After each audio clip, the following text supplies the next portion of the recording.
you have seen Maunam Vakya Prakatita Param Brahma Tattvam. The Acharya, the Rishi is giving Vakya, but Maunam Vakya. In silent is teaching. And all the Sishyas are receiving the knowledge in silence. That is the power of the communication of the Rishis. And this is what we also studied in Dakshinamurti's program. So, we got to have two things.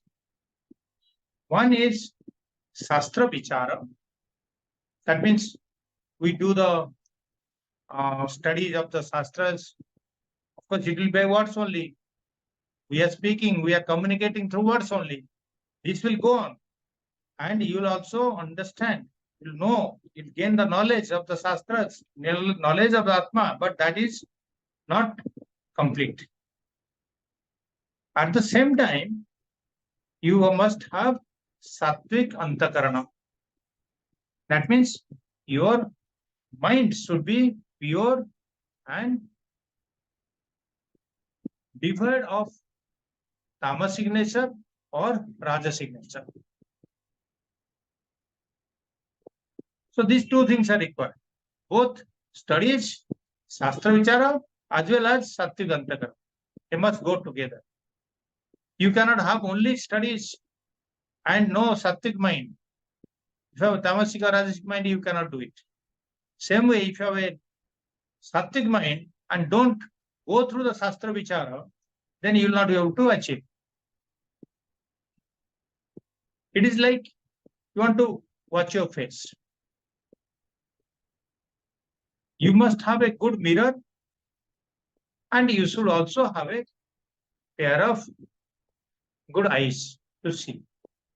If you have a mirror only, no eyes, you cannot see your face.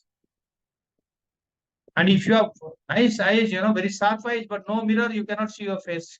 Both must be together. Same way, here, both your Sattvic Antakarana and Shastra Vichara must be together. You must have own intellect also. Sattvic Antakarana means what?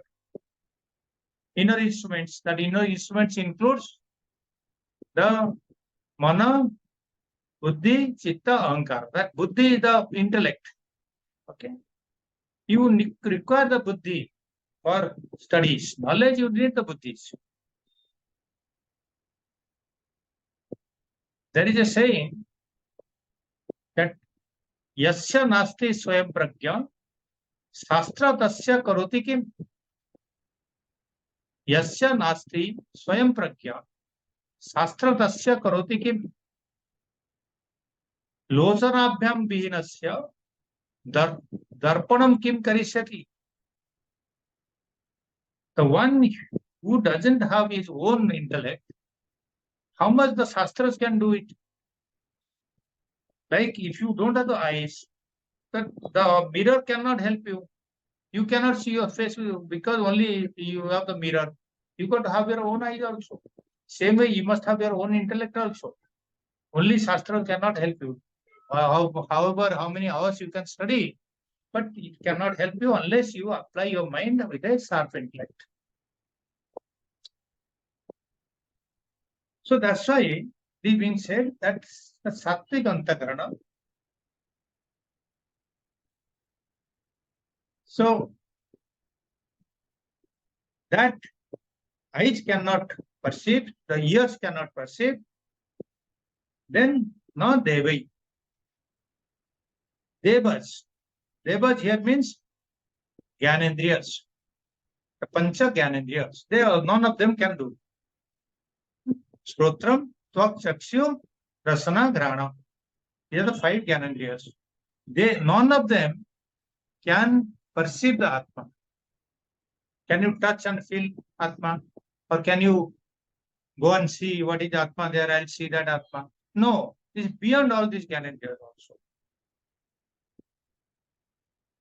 So, Atma exists, but it cannot be observed as an object. This conveys that the Atma is not an object of perception, but it exists. So if it exists, then how to perceive that? So the rishis have devised the method of neti or austerity, tapas. Tapas means willful self-denial of comforts.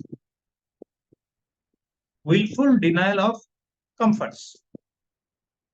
You like good food, so you say, no, I will not take this. I'll only have sattvic food. No chicken, no mutton. So that is a tapas. After some days, oh, why only chicken, mutton? I will not only eat 2 times a day. That is also tapas. Or I'll do the fasting. That is also tapas. So this is only when the food comes. Some people keep fasting throughout the day. Or only on Monday and Thursday. Something like that. Or Ekadashi fasting. And now this Jain, that festival is going on. No, many people keep the fasting for days together. 7 days, 11 days, 20 days, the fasting. So these are all tapas. So what the mantra is saying?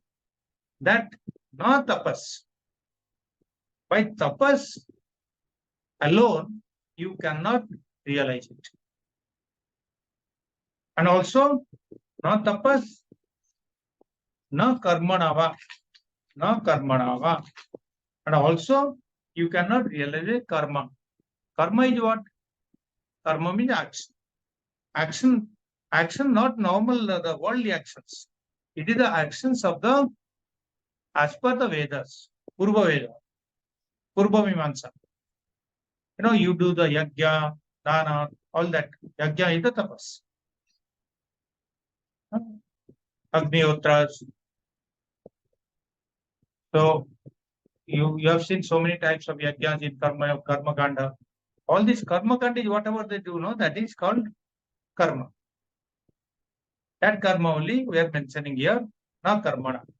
We are not talking here by the worldly actions. We are talking of the actions of the karma of the karma kanda. So even if whatever amount of karma you do, whatever amount of austerity you do, you cannot realize.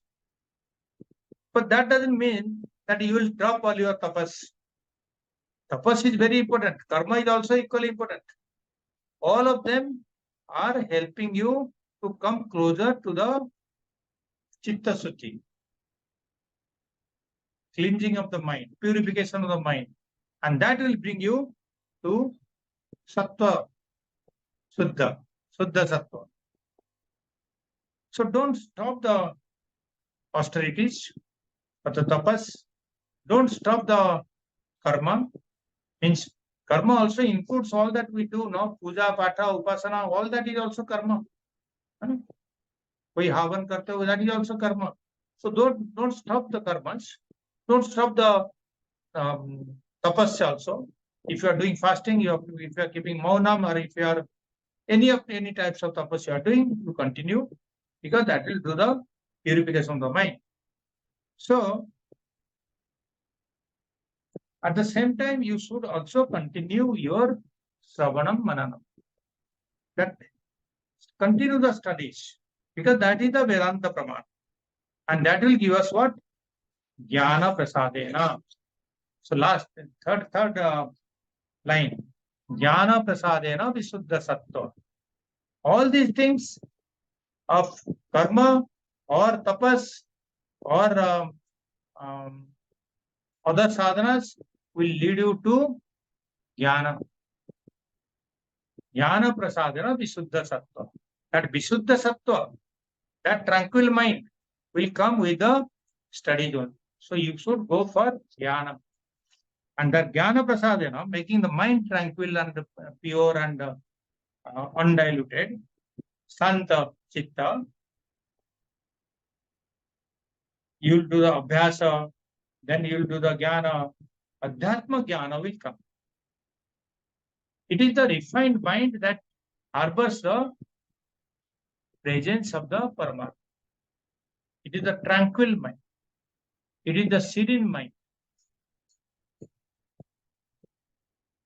Not by any other sadhana.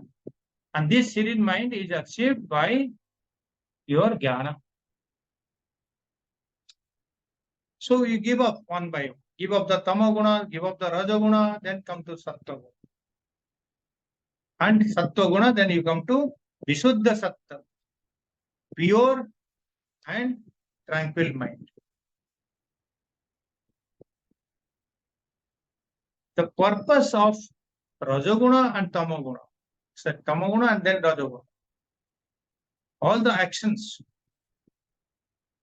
yoga, upasana, karma, all this is to make the mind pure.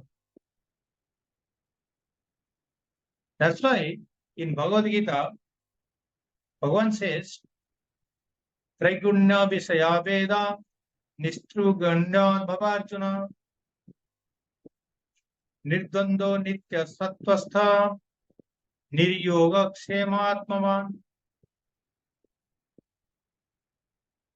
Traigunya Visaya Veda Nistrugunyo Bhavarjuna Nirdvando Nitya Sattvastha Niryoga Kshematmavan. You know, in the Vedas are mentioned these three gunas. Sattva, Rajas, Tamas. Vedas means here the karma kanda.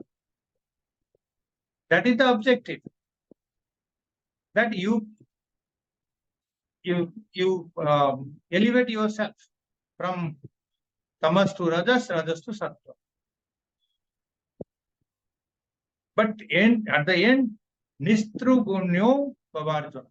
Nistraigunyo bhavarjuna. That means you become without the three gunas. Nistraigunyo. No, none of the three gunas should be used. That means gunatita. Then you become nirdanda. That means there is no dvanda. There is no pairs of opposites in your mind. Nitya sattva. So you be established in that sattva, nitya sattva. Nir yoga kshema atma. Yoga kshema means what? That yoga is for acquiring things. Kshema is for preservation of the things. What you acquire, see, half of your life it goes for acquiring things. And next half of the life is for preserving it. So you keep on preserving, then one day you are gone. Anyway, so Bhagavan is saying, become nir yoga kshema. That means without putting in efforts for yoga or kshema, for acquiring wealth or preserving wealth. Very difficult. But it is, you see what Bhagavan is advising here. And this is a top notch. Nistraguna, that means without any gunas, and becoming near Yogaksema is very difficult. But then only you will become Atmavan. Then only you will realize. Otherwise, every time you will, I'll get something more, I'll earn a little more, and I'll keep this, my property is here. All that may go in the mind. I'll make one more room, I'll break up this bathroom and make it very beautiful. You see also your ksema. That means preservation of whatever we have acquired. Your time is goes in only worldly affairs like this. Rise above this.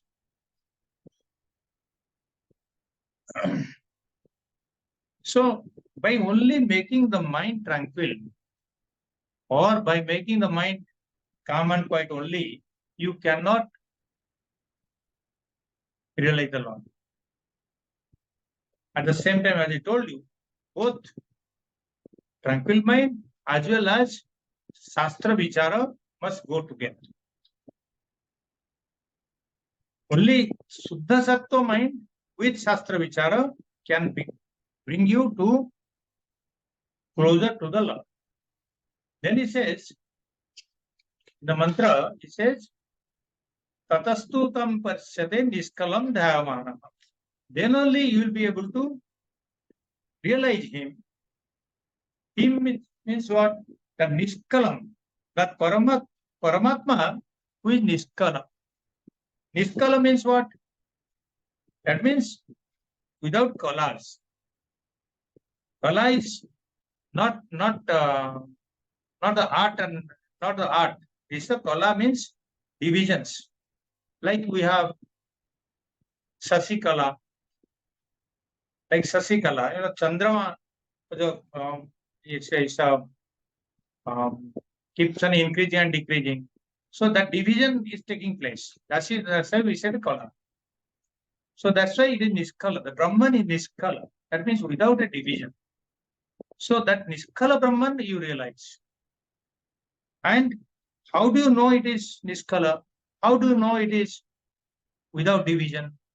It's akhanda. That akhanda atma in Shastra is mentioned what? There is no bheda. There is no division. There is no separation. How many types of Vedas are there? Anybody remembers? Sajatiya, Vijatiya, Swagata Veda Rahita. 3 types. Sajatiya, Vijatiya, and Swagata Veda Rahita. So all the 3 types of Vedas are not present in Atma. That's why it is called Akhanda. It is called Niskala. So, this state will come to realize him, even though you are Siddha Sattva, your Chetasa, and also you are done Sravana Mananam. You have to be Dhyamana, means in meditation, in Nididhyasana. So, that meditation or dhyana is required to realize also. So this completes the mantra number 8.